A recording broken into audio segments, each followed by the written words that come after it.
मैं आपके साथ हूँ राजेश कुमार। हरियाणा में करीब 3 से 4 महीने बाद विधानसभा के चुनाव होने हैं और उससे ठीक पहले लोकसभा चुनाव और उससे पहले हरियाणा में बीजेपी को उस वक्त बड़ा झटका लगा जब राष्ट्रीय करनी सेना के जो राष्ट्रीय अध्यक्ष हैं और सूरजपाल अम्मू जी, उन्होंने इस्तीफ़ा दे दिया। और इस्तीफ़ा की क्या वजह रही, क्यों उन्होंने इस्तीफ़ा दिया, और लगातार खट्टर पर निशाना साध रहे हैं, और क्या कुछ उनका कहना है, क्या कुछ नाराज़गी है, और साथ ही नवनीत राणा के बयान पर क्या कुछ उनका कहना है। आज हम इन्हीं तमाम सवालों को लेकर उनके साथ बैठे हैं बात करने। सर, संवाद पर स्वागत है आपका। जी नमस्ते राजेश जी, धन्यवाद। सबसे पहले तो आपने जिस तरह झटका दिया बीजेपी को लोकसभा चुनाव से पहले, तो ये ऐसा कितना बड़ा झटका आप मान रहे हो, क्यों दिया आपने ऐसे झटका? एक तो मैंने झटका कोई नहीं दिया। मैं भारतीय जनता पार्टी का पिछले 34 वर्षों से कार्यकर्ता रहा। मैं 1990-91 में सोना बीजेपी भारतीय जनता युवा मोर्चा का अध्यक्ष रहा।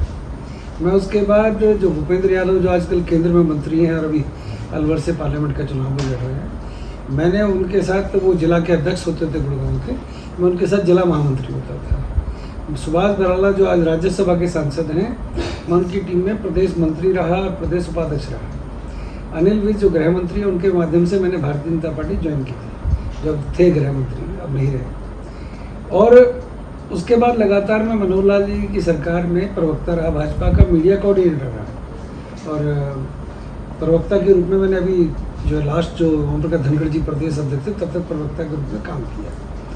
तो मुझे लगता है मैं संगठन का कार्यकर्ता हूँ। जिस संगठन में मैंने 34 साल न मैं अपने परिवार को, न मैं अपने बच्चों को न समय दे पाया, न मैंने अपनी कभी, क्योंकि हम लोग किसान के बेटे हैं तो कभी व्यापार तो हम करते नहीं, ध्यान नहीं दिया।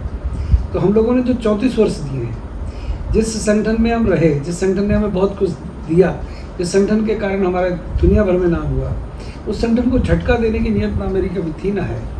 हाँ, नाराज़गी मेरी थी, वो नाराज़गी मैंने जाहिर कर दी है।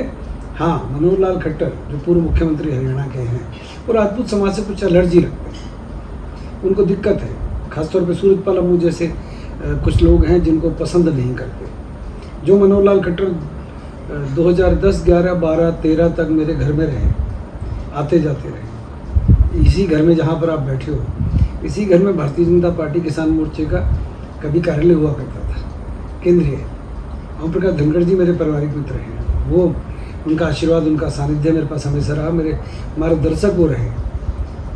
मुख्यमंत्री बनने का मनोहर लाल जी को शायद कहीं ना कहीं हम जैसे लोगों से तकलीफ हो गई, और उन्होंने अपने जो नज़दीक जिन लोगों को बिठाया वो दलाल टाइप के लोग थे, प्रॉपर्टी डीलर टाइप के। तो हम लोग, उन्होंने भारतीय जनता पार्टी को झटका देने का ना कभी सोचा था, ना कभी सोचते हैं।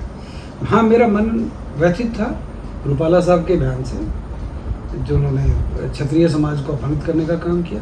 गुजरात में, मध्य प्रदेश में, पूरे हिंदुस्तान के, उत्तर प्रदेश में, पूरे हिंदुस्तान के राजपूतों में उसका विरोध था। तो मेरे समाज ने मुझे कहा कि अब आपको समाज चाहिए या राजनीतिक दल चाहिए। तो हज़ारों लोगों की भीड़ थी अभी अम्बाला पार्लियामेंट के अंदर, बराड़ा एक गांव है राजेश जी, वहाँ पर जनसभा में मुझे मेरा नाम लेकर पुकारा गया कि बताओ समाज पहले या राजनीतिक दल। तो मुझे लगा जिस समाज के अंदर, जिस क्षत्रिय समाज के अंदर मेरा जन्म हुआ है, जिनकी गोदियों में मैं खेल कूद कर बड़ा हुआ, जिसके इतिहास, गौरवशाली इतिहास से मैंने बहुत कुछ सीखा है, आज समाज को गाली दे रहे हैं लोग, नेता लोग, जिनका अल्ले पल्ले कुछ नहीं। आज 2-2 पैसे के, 2-2 कौड़ी के लोग आज हमारे लोगों को बोल रहे हैं, जिन्होंने मुगलों से लड़ाइयाँ लड़ी, जिन्होंने अंग्रेज़ों को हिंदुस्तान से खदेड़ने का काम किया, जिन्होंने बाबर, अकबर, हुमायूं जैसे लोगों से युद्ध लड़े, आज उनको आप गालियाँ दे रहे हो। तो मुझे मेरे समाज ने कहा कि बताओ। तो मुझे लगा कि मेरे लिए समाज पहले, तो मेरे लिए मेरा हिंदुस्तान है, भारत है, क्योंकि मैं राष्ट्र को सर्वोपरि मानता हूँ। राष्ट्रीय स्वयंसेवक संघ का कार्यकर्ता रहा हूँ, स्वयंसेवक रहा हूँ। तो मुझे जो संगठन ने बहुत कुछ दिया, सिखाया, मुझे लगता है कि मेरे लिए पहले राष्ट्र सर्वोपरि है, उसके बाद मेरी कौम है, जहाँ पर मैंने। तो ऐसा क्यों लगा आपको कि एक मात्र विकल्प इस्तीफा देना, पार्टी छोड़ना ही था? मुझे लगता है कि जहाँ पर बोलने की आज़ादी ना हो, जहाँ पर किसी जाति विशेष के विरुद्ध टिप्पणी की जाए, जहाँ पर किसी जाति को जानबूझकर डाउन किया जाए, जहाँ पर क्षत्रिय समाज के वो लोग जो 10-10, 7-7, 8-8 लाख वोटों से पार्लियामेंट के चुनाव जीत रहे थे, उनको एक तरफ कर दिया जाए। जिस हरियाणा के अंदर राजपूत समाज के कारण भारतीय जनता पार्टी सत्ता में है दूसरी बार, उस राजपूत समाज के जो विधायक थे उनको दरकिनार कर दिया जाए। उनको भी अंत में, एक मेरा छोटा भाई है संजय सिंह सोना से विधायक है, उसको भी 2 महीने पहले खेल मंत्री बनाया गया है। मेरा छोटा भाई है, मेरी कॉन्स्टिट्यूंसी से जीता है। जब 4 महीने आपके चुनाव के रह गए तो अपने राजपूत समाज के व्यक्ति को एक लॉलीपॉप दे दिया। तो मुझे लगता है मनोहर लाल जी के मन में कहीं ना कहीं हमारे प्रति घृणा है, क्षत्रियों के प्रति। कैथल के अंदर एक कांड हुआ, हम वहाँ पर एक विशेष समुदाय के साथ एक चौक को लेकर एक विषय था, वहाँ पर लाठी डंडे बरसाए गए, हमारे लोगों को, सैकड़ों लोगों को गिरफ्तार करके अंदर जेल में डाल दिया गया। तो भला हो उस समय के गृह मंत्री अनिल विज का कि उन्होंने हमारे अनुरोध पर उनको जेल से छुड़ाया, परंतु मुकदमे अभी भी उनके ऊपर लगे हुए हैं। पद्मावत के समय हमारे नाबालिग बच्चों पर, भौंसी गांव के छोटे छोटे बच्चों के ऊपर मुकदमा दर्ज कर दिया गया, जिनका कोई लेना नहीं देना नहीं। मैं एक OSD उसका नाम लेना नहीं चाहता आपके चैनल पर, क्योंकि वो बड़ा हो जाएगा। उस आदमी, उस OSD की चालाकी, उस OSD की साजिश के तहत एक बस के अंदर तोड़फोड़ की गई, आग लगाई गई। वो जिम्मा हमारे छोटे छोटे बच्चों के ऊपर सौंप के उनके ऊपर जुर्म, उनको जेल में डाला गया। 3-3 बच्चे महीने जेल में रह के आए, मैं स्वयं जेल में रह के आया, कोई बात नहीं, मुझे फ़र्क नहीं पड़ता। परंतु जिन लोगों के कहने पर आपने झूठे मुकदमे दर्ज किए, हमने मुख्यमंत्री उस समय मनोहर लाल जी थे, उनसे अनुरोध किया कि आपको इन बच्चों के ऊपर से मुकदमे वापस लेने चाहिए। अरे आप टिकैत जैसे और यशपाल मलिक जैसे लोगों के ऊपर हज़ारों मुकदमे दर्ज थे, आपने वापस ले लिए, जिन्होंने पूरा हरियाणा चला दिया। आज जब हमारे समाज की बारी आई कि हमारे बच्चों के ऊपर मुकदमा हटा लिया जाए, तो उन्होंने बकायदा हटाने की बजाय उल्टा हमारे को दुत्कार दिया। एक राजपूत समाज की ज़मीन है यहाँ पर दिल्ली रोड पर, गुड़गांव के अंदर, वो 500 करोड़ से अधिक की ज़मीन है, उसके ऊपर मुख्यमंत्री जी की निगाह पड़ गई। अंग्रेज़ों के ज़माने से पहले वहाँ स्कूल चलता है, वहाँ पर नन्हे बच्चे पढ़ते हैं, एफिलेटेड स्कूल है, और उसको अधिकृत कर लिया गया सेक्शन 9 लगा के, और मुआवजे के नाम पर मूंगफली के दाने कह दिया गया उठा लो। क्यों भैया? जिस ज़मीन के ऊपर जो हक हमारा है, आज़ादी से पहले, आज़ादी के बाद से लगातार हमारा हक है, हमारी बिल्डिंग बनी हुई है, वहाँ पर हम गरीब कन्याओं की शादी कराते हैं और भी गरीब बच्चों को वहाँ पढ़ाते हैं। उस ज़मीन के ऊपर निगाह क्यों है मनोहर लाल जी की? हमने पूरा गुड़गांव बेच के खा लिया, CLU बांट के आपने अपने जो OSD और पॉलिटिकल सेक्रेटरीज थे उनके घर भर दिए। हमारे समाज के साथ दुर्व्यवहार क्यों? तो मुझे ऐसा लगा कि शायद मनोहर लाल खट्टर को हरियाणा में अब राजपूत समाज की आवश्यकता नहीं है। तो मेरा मन वैसे था, मैं अपनी बात कई जगह रखना चाहता था। मैंने अपने बड़े नेताओं से, जो हरियाणा के बड़े नेता हैं, जो केंद्र में सीधा नड्डा जी से और लोगों से संपर्क रखते हैं, मैंने उनसे भी कई बार कहा कि मेरे मन में दुख है, पर मुझे लगता है उन विचारों की भी नहीं सुनी जा रही। ओम प्रकाश धनखड़ जैसे व्यक्ति को प्रदेश अध्यक्ष था, जिसने पूरे हरियाणा में संगठन को खड़ा किया, उनको एक झटके में बाहर निकाल दिया, कारण कि वो जाट समाज थे, जाट समाज से थे। यहाँ पर तो जाति देखकर तो अध्यक्ष बनाए जाते हैं, जाति देखकर तो आपने पूरा सिस्टम गोल कर रखा है। तो फिर जहाँ पर मुझे हमेशा राष्ट्रीय स्वयंसेवक संघ ने हिंदुत्ववादी बात करना, राष्ट्रवादी बात करना, राष्ट्रीय विचारों पर बात करना, चर्चा करना, मैं आपके चैनलों पर सैकड़ों बार आया हूँ। मैंने, ठीक है, मैं एक हिंदू समाज का व्यक्ति हूँ, हिंदुत्व मेरे खून में दौड़ता है, हमने मुगलों से, अंग्रेजों से लड़ाई लड़ी है, परंतु इसका मतलब नहीं है कि मैं देश के 15 करोड़ मुसलमानों को देश से बाहर निकालने की सोचूंगा। वो भी तो हमारे देश का हिस्सा है। परंतु आपने हमेशा जिस प्रकार की राजनीति करी, वो कम से कम मुझे लगता है कि प्रदेश के अंदर कहीं ना कहीं राजपूत समाज को, देश के अंदर राजपूत समाज को डाउन करने का एक प्लानिंग के तहत कार्य किया गया, जिसका विरोध गुजरात में हुआ, राजस्थान में हुआ, मध्य प्रदेश में हुआ, हरियाणा के अंदर अब हो रहा है, और उत्तर प्रदेश के अंदर भी हुआ। पूरे देश के राजपूतों को इतना नीचे दर्जे का इन्होंने बनाने का प्रयास किया, उसके पीछे कहीं ना कहीं साजिश है। हाँ, एक संगठन है, उसका नाम है, आज नहीं लूँगा, परंतु कुछ दिन के बाद, पार्लियामेंट के चुनाव के बाद, उस संगठन की पोल भी खोलने का हम काम करेंगे, जो हमारी जाति को जानबूझकर नीचे लाने का प्रयास कर रहे हैं। हम लोगों ने 562 रियासतों का त्याग किया है देश की एकता अखंडता को एक करने के लिए।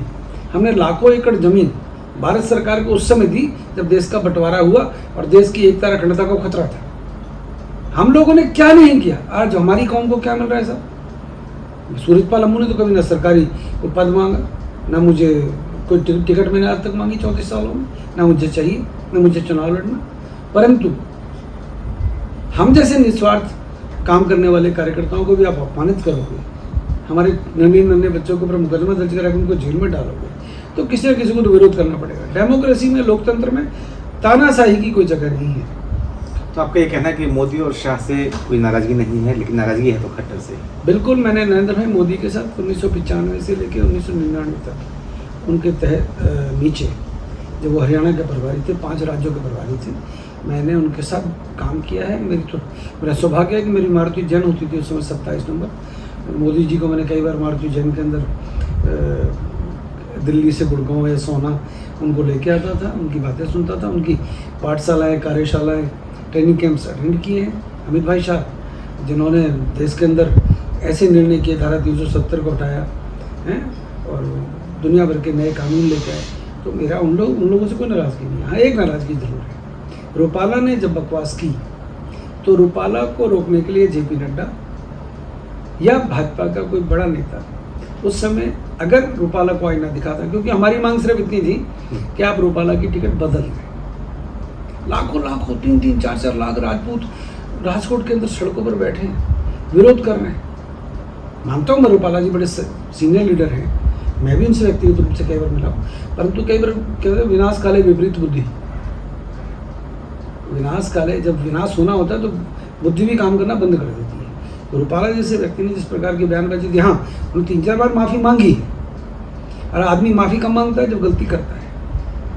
तो गलती उन्होंने की, माफ़ी मांग ली, परंतु केंद्र की तरफ से किसी ने भी, जनरल वीके सिंह, मैं आज गर्व से कह रहा हूँ और एबीपी पे कह रहा हूँ, 27 जून 2013 को जब मुख्यमंत्री गुजरात थे माननीय मोदी जी, जनरल वीके सिंह मेरे रिलेशन में है, मुझे केंद्रीय नेता का फ़ोन आया कि जनरल वीके सिंह से बात करो। वो तो अन्ना हज़ारे के साथ काम करते थे। जनरल वीके सिंह देश के आर्मी के चीफ रहे हैं, कि उनको भाजपा में लाने की बात करो। मैंने स्वयं बैठ के तय कराई, नरेंद्र भाई मोदी के साथ उनकी गांधीनगर के अंदर बैठक हुई। उनके नेतृत्व में पूर्व सैनिकों का सम्मेलन रेवाड़ी के अंदर जब पार्लियामेंट के चुनाव की शुरुआत हुई तब किया। उनको गाजियाबाद से टिकट दी, लाखों वोटों से, 10 लाख के से अधिक वोटों से वो चुनाव जीते। सेकेंड चुनाव वो 6.5-7 लाख वोटों से जीते, उनकी टिकट काट दी गई। आप घर से बुला के टिकट देते हो, पता नहीं क्यों काट देते हो, इसलिए कोई क्षत्रिय समाज से। मुझे ऐसा लगता है अनेकों अनेक टिकटें ऐसी दी गई हैं जो राजपूत सीटें थी, राजपूत बाहुल्य सीटें थी, वहाँ पर क्षत्रिय समाज को बीजेपी में पहली बार ऐसा मुझे लगा है कि अब दरकिनार किया जा रहा है। उनकी जो परसेंटेज है, उनका जो हिस्सा है, वो कम से कम मुझे लगता है अब घटाया जा रहा है भारतीय जनता पार्टी के अंदर, जो नहीं होना चाहिए। और जब मेरे समाज की हिस्सेदारी को घटाया जाएगा तो फिर मुझे लगता है फिर हम लोगों को भी सम्मान ऐसा ही मिलेगा साहब। तो मुझे लगा कि अपने घर बैठो आराम से, देश की सेवा करनी है, करनी सामने में रह के करेंगे। तो आपको लगता है कि क्षत्रिय समाज की नाराज़गी बीजेपी को भारी पड़ सकती है? मैं नहीं चाहता कि हमारे भारी पड़ने से किसी को नुकसान हो। मैं कभी भी राजनीतिक बयानबाजी नहीं करना चाहता, भाजपा के विरुद्ध तो बिल्कुल नहीं करना चाहता, क्योंकि जिस संगठन को मैंने जीवन दिया है उस संगठन के विरुद्ध बोलने के लिए मेरे मन में, मैं आपके चैनल पे कैसे बताऊं, मेरे मन में भी दुख और पीड़ा होगा, मेरे को भी कहीं की दर्द हुआ होगा। मैंने संघ की शाखाओं में जाकर साहब बहुत शिक्षा ग्रहण की है।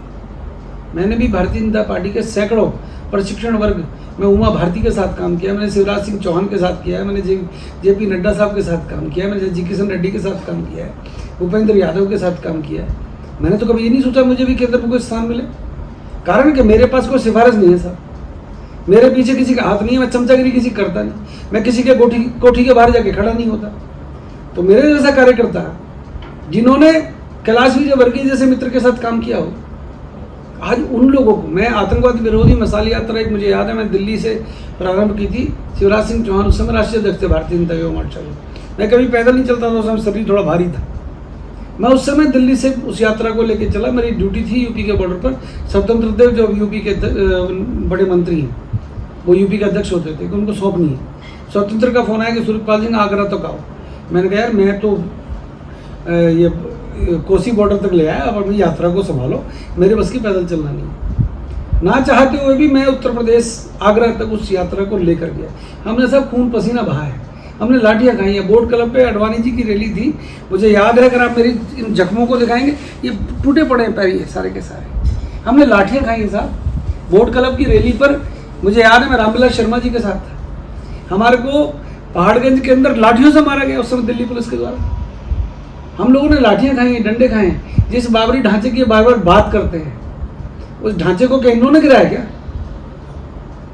ये कुछ लोग देश को भड़काने का काम करते हैं, पर हम ढांचा कराने का काम हम लोगों ने किया, क्योंकि हम राम के वंशज हैं। रामलला जो है जहां पर विराजमान है, वो जन्मभूमि तो मेरे पूर्वजों की है।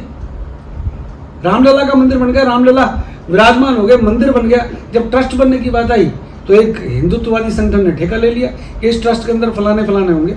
एक क्षत्रिय समाज के व्यक्ति को आपने उस ट्रस्ट के अंदर हिस्सा नहीं दिया। क्या नफरत है भाई, क्या चाहते हो? रज्जू भैया जब थे संघ में संघ चालक, तो थोड़ी बहुत हमारी को सुन लिया करते थे। मानिए रज्जू भाई भैया जी के जाने के बाद उनके परिवार की और हमारी क्या हालत है हमें पता है। जब संघ में भी जातिवाद आ जाए तो मुझे लगता है कहीं ना कहीं दोष प्रकट हो गया, कहीं ना कहीं अब जात पात की राजनीति वो संगठन करने लगे जो राष्ट्रवादी संगठन अपने आप को कहते थे। बड़ा मन व्यथित है साहब। मैंने अभी कहा किसी चैनल पे, मेरे घर के अंदर राम मंदिर है, ये देखिएगा, ये जो ठेकेदारी करते हैं ना, राम के ऊपर राजनीति करते हैं, उनसे पूछो जरा राम के बारे में क्या जानते हैं। रामायण पढ़ने से कोई राम की हिस्ट्री नहीं जानता। हम उनके वंशज हैं, हम लवर कुश की औलाद हैं। परंतु जब ट्रस्ट बनती है तो उसके अंदर जातिवाद आ जाता है, वहां पर ठेकेदार अपॉइंट हो जाते हैं।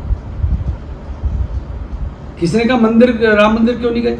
मैंने कहा अमित भाई शाह जैसे मंदिर जाएंगे, मैं भी पीछे पीछे बोलूंगा सर। बहुत कम लोगों को पता होगा अमित भाई शाह अभी तक राम मंदिर नहीं गए। मंदिर बनने के बाद हमसे पूछा जाता है आप मंदिर क्यों नहीं गए? अरे हमको अपमानित कर रहे हो भैया। हमारे लोगों ने ना छाता ओढ़ा, वहाँ के जो हमारे गांव हैं अयोध्या के आसपास के, ना चप्पल पहनी, ना पगड़ी बांधी। कारण कि जब तक मंदिर नहीं बन जाएगा, उन लोगों ने कसम खाई थी 500-600 साल पहले, हम लोग ये सब नहीं करेंगे। उनको नहीं पूछा गया। हम कुछ बोलते हैं तो हमारे को ऊपर से ऐसे लोगों के फ़ोन करा दिए जाते हैं, उनकी बात को हम टालते नहीं। परंतु अब ऐसा लगा सर से पानी ऊपर जाने लगा है। मनोहर लाल खट्टर जी की जो तानाशाही है वो हरियाणा के अंदर अब अति हो गई है। इस चुनाव में देखा जा रहा है कि लगातार हिंदू मुसलमान, ज़्यादा बच्चे, इस तरह की चीज़ें बयान, और 10 मिनट में ख़त्म कर देंगे, 10 सेकंड। हाँ, मैं वो नवनीत राणा है, वो जो पहले इंडिपेंडेंट सांसद थी, अब वो भाजपा की टिकट पर चुनाव लड़ रही है, वो 5 सेकंड में निपटा दी। मैंने कहा तुम्हारे खानदान में कितनों को निपटाया बताएं जरा। आज उस 5 मिनट यही बयान अगर सूरजपाल अम्मू ने दिया होता ओवैसी के ऊपर, तो आज तक हमारे ऊपर चुनाव आयोग के द्वारा मुकदमा दर्ज कर दिया जाता था। पक्षपात क्यों हो रहा है? मेरी ओवैसी से कभी वैचारिक लड़ाई रही है, परंतु व्यक्तिगत लड़ाई नहीं रही। आज मुसलमानों के आरक्षण की बात की जाती है। अगर तुम आरक्षण गरीबों को दे रहे हो तो क्या मुसलमानों के अंदर गरीब नहीं है क्या? मुस्लिम गरीब नहीं है क्या? आपने जो EWS इकोनॉमिक वीकर सेक्शन को जो 10% आरक्षण दिया है, हमने कहा उसके अंदर त्रुटियां हैं, उन त्रुटियों को ठीक कर दो। गरीब ब्राह्मण नहीं हो सकता क्या? बनिया ब्राह्मण नहीं हो सकता क्या? राजपूत गरीब नहीं हो सकता क्या? जिनको तुम EWS के आधार पर हमने 90 जातियां जोड़ दी। 90 जातियों में तो पठान भी है, पठान मुसलमान नहीं है क्या? जब गरीब मुसलमान की बात आती है तो उसको भी आरक्षण का लाभ मिलना चाहिए। क्या 15 करोड़ लोगों को आपको नया पाकिस्तान बना के दोगे क्या, या देश से निकालोगे? हमारी वैचारिक लड़ाई है, हमारी राष्ट्रवाद की लड़ाई है, हमारी किसी धर्म विशेष के साथ लड़ाई नहीं है। अल्पसंख्यक वो नहीं है, अल्पसंख्यक तो सिख नहीं है, अल्पसंख्यक तो जैन भी है, अल्पसंख्यक तो बौद्ध भी है। परंतु हमें हमेशा प्रयोग किया गया धर्म विशेष के लोगों के विरुद्ध। भैया अब हम उनके हक की भी आवाज को उठाएंगे, जिसको बुरा लगता हो लग जाए। हम बिल्कुल अब हम जो धर्म और जाति की राजनीति में जो फंस के हम बहुत कुछ भूले बैठे थे, अब हम अपनी कौम की बात भी करेंगे। जी, मेवात में शोभा यात्रा के दौरान दंगा हुआ, हिंदू मारे गए, उसमें काफ़ी बवाल हुआ, इसको लेकर प्रोटेस्ट हुआ, आप कैसे देखते हैं? बाबरी ढांचे के टूटने के बाद मेवात के अंदर उस समय में याद है मुझे, स्वामी चिन्मयानंद जी और सुषमा स्वराज स्पेशल एक अडवाणी जी के समय एक कमेटी बनाई गई थी। उस कमेटी को गुड़गांव से लेकर हमें मेवात जाना था। चौधरी भजनलाल मुख्यमंत्री होते थे, जो कुलदीप बिश्नोई आजकल भाजपा में हैं, उनके पिताजी। तो सीताराम सिंगला जी और हम लोग उस जो कमेटी को लेकर मेवात दौरे पर गए थे। तो वहाँ सैकड़ों मंदिरों को तोड़ दिया गया था। गायों के गले में जिंदा गायों के गलों में जलते हुए टायर डाले गए थे। उनको जलाया गया था, मारा गया था, कई मंदिर तोड़े गए थे। कोई मंदिर मेवात के अंदर ऐसा नहीं बचा था जो ध्वस्त नहीं हुआ था या जिसको खंडित नहीं किया गया था। उस समय मैंने सुषमा स्वराज जी की आंखों में आंसू देखे थे। मैंने स्वामी चिन्मयानंद को उस समय रोते हुए देखा, जो वाजपेयी जी की सरकार में गृह राज्य मंत्री थे। मैंने वो समय ये सब देखा है। सिक्योरिटी देने से मना करती थी, एस्कॉर्ट देने से मना करती थी। तो हमारे पास उस समय मारुति 800 और मारुति वैन होती थी, तो हम लोग लाठी डंडे लेके गाड़ी में आगे आगे चलते थे, क्योंकि कोई पत्थर उत्तर ना मारते मारने, क्योंकि मेवात के अंदर उस समय ऐसा माहौल था। उस समय भी वहाँ पर लोग नहीं मरे थे। एक विश्व हिंदू परिषद के बड़े नेता हैं सुरेंद्र जैन साहब, वो एक शोभा यात्रा लेके गए थे नूह के एक मंदिर के लिए। मुझे लगता है प्रशासन को गलत जानकारी दी गई, 6 निर्दोष हिंदुओं की हत्या हो गई। पूरे मेवात के अंदर हाहाकार मच गया। मैं दोनों टेलीविजन पर खूब बोल रहा था। मामन खान जो कांग्रेस के एमएलए हैं, उनके ऊपर कार्रवाई हुई, परंतु जो व्यक्ति शोभा यात्रा वहाँ लेकर गया, जिसने निर्दोष लोगों को काल का ग्रास बना दिया, उसके ऊपर कार्रवाई ना होना, ये क्वेश्चन मार्क है। एक व्यक्ति प्रशासन को झूठ बोलकर, गलत संख्या बताकर वहां पर यात्रा निकालता है और वहां पर 6 हिंदुओं की मौत हो जाती है। सरकार ने उन 6 व्यक्तियों को परिवारों को कितनी मदद की बता दें। मनोहर लाल खट्टर उस समय मुख्यमंत्री थे, क्यों नहीं मदद की गई? वहां पर काफी लोगों के व्यापारिक संस्थान तोड़ दिए गए, जात और नाम पूछ कर। परंतु क्या निर्दोष लोगों को, जिनके कारण जिन मौत का मुंह देखना पड़ा, उनके परिवारों को हक नहीं है कि सरकार से पूछे भाई हमारे को क्या दिया था आपने? सुरक्षा देना सरकार का काम होता है। उस समय कौन लोग दोषी थे? अरे हमने कहा हमारे छोटे छोटे मुद्दों पर हमारे को, भैया हमारे बच्चों के ऊपर मुकदमे गलत बनाए गए, छोड़ दो। नहीं छोड़ते, 6 लोग मार दिए जाते हैं, अब तक कुछ नहीं बोलते। यहाँ पर तो बस ये है कि भाई प्रेशर बनाओ, दबाव में लाओ। आपकी सरकार अल्पमत में है, आप अपनों को साथ लेके नहीं चल रहे हैं। हरियाणा के अंदर 10 पार्लियामेंट की सीटें बांटी गई हैं, वो मनोहर लाल जी की जिद के कारण टिकटें बटी हैं। भारतीय जनता पार्टी के कार्यकर्ताओं को आप टिकट नहीं दे रहे। अशोक तंवर को, जो अशोक तंवर पहले कांग्रेस का अध्यक्ष होता था, वही अशोक तंवर फिर आम आदमी पार्टी में चला गया, वही सिरसा का कैंडिडेट बन गया। सुनीता दुग्गल का टिकट क्यों काटा गया? आप कुरुक्षेत्र से नवीन जिंदल को ले आते हैं, जिस नवीन जिंदल के ऊपर दुनिया भर के केसेस हैं, वो नवीन जिंदल को कुरुक्षेत्र से टिकट दे दिया गया। वहां कोई भाजपा का कार्यकर्ता नहीं था। करनाल से अब माने पूर्व मुख्यमंत्री मनोहर लाल जी चुनाव लड़ रहे हैं, तो राजपूत समाज के साथ जो घृणा करते हैं, बता देगा राजपूत समाज, आपको जवाब देगा वहां पर। विषय यह है कि आप गुड़गांव से पार्लियामेंट का टिकट जिसको दे रहे हैं, आप बोलते हो 70 साल से 72 साल से बड़ी उम्र के व्यक्ति को टिकट नहीं देंगे। राव इंद्रजीत ने तो सुधा यादव के साथ चुनाव लड़ा। सुधा यादव को एक बार सुधा यादव ने उनको चुनाव हराया, जो भाजपा की पार्लियामेंट्री बोर्ड की मेंबर है, और वही व्यक्ति को आप टिकट दे रहे हो। आप ऐसे ऐसे लोगों को टिकट दे रहे हो जिनका कोई भाजपा से कोई लेने देने ही नहीं रहा। मैं अगर कृष्णपाल गुर्जर को छोड़ दूं, मनोहर लाल खट्टर को छोड़ दूं, बंतो कटारिया को छोड़ दूं, तो और लोग कहाँ से हैं? जब बाहर से आने वाला व्यक्ति भाजपा में नेता बनेगा, तो फिर कार्यकर्ताओं की कहाँ वैल्यू है? मैं मनोहर लाल खट्टर जिस समय मुख्यमंत्री थे, उनके स्टाफ के अंदर जितने भी लोग बाहरी लोग थे, वो यहाँ से करोड़ों अरबों रुपए कमा कर गए। कौन लोग थे वो? उनकी संपत्तियों की जांच कर लो। अभी हमने बोलना शुरू नहीं किया है। मनोहर लाल जी जब बोलेंगे पूरा देश सुनेगा। अभी तो हम चाहते हैं कल को कोई ना कहे कि चुनाव के समय में ब्लैकमेल कर रहा है।